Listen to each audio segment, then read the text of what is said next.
Algo que é muito mal compreendido pela maioria dos cristãos, principalmente quando está começando na fé, é entender a sua identidade.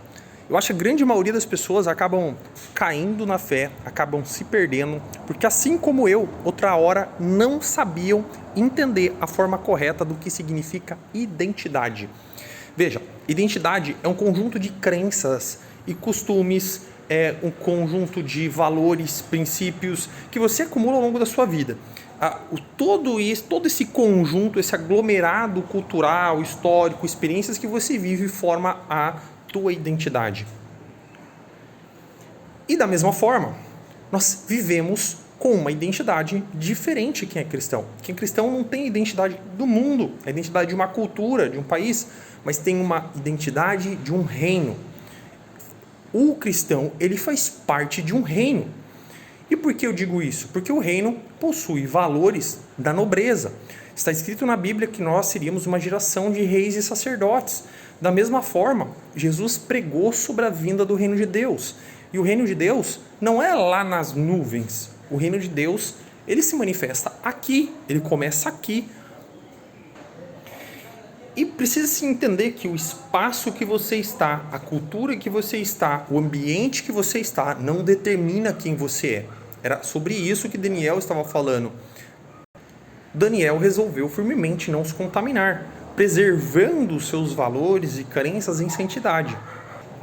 E como participante de um reino, dentro de um reino se tem deveres e se tem benefícios por fazer parte desse reino. A Bíblia vai nos orientar que o reino de Deus, ele não é comida e bebida, mas ele é justiça, paz e alegria no Espírito Santo. Ele não está falando de coisas externas, ele está falando de coisas internas. Não de um pensamento morfológico, físico, material, carnal, mas de um pensamento ontológico, psicológico, espiritual e emocional. E tomar consciência da sua identidade é saber de onde você vem de fato.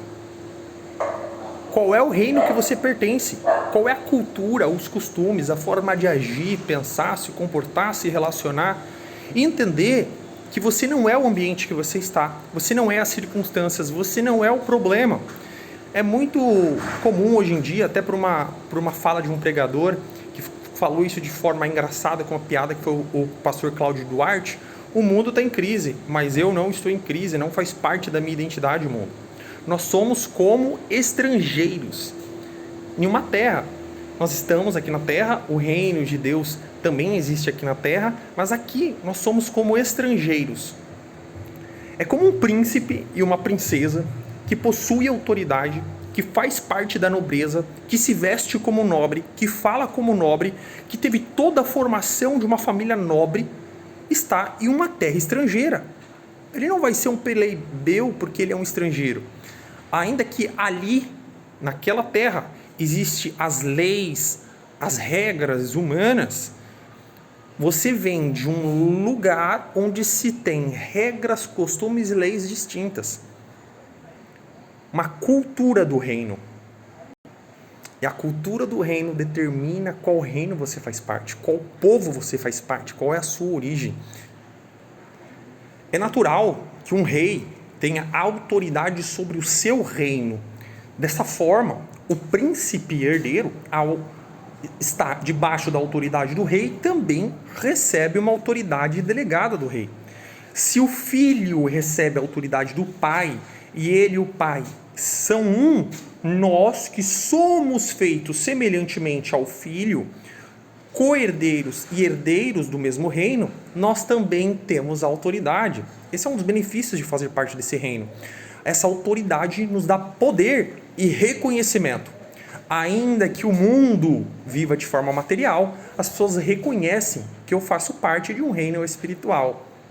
Por que as pessoas reconhecem a autoridade do principado que está sobre os nossos ombros? Do principado de Cristo que está sobre as nossas vidas? Porque nós fazemos parte de uma cultura do reino de Deus.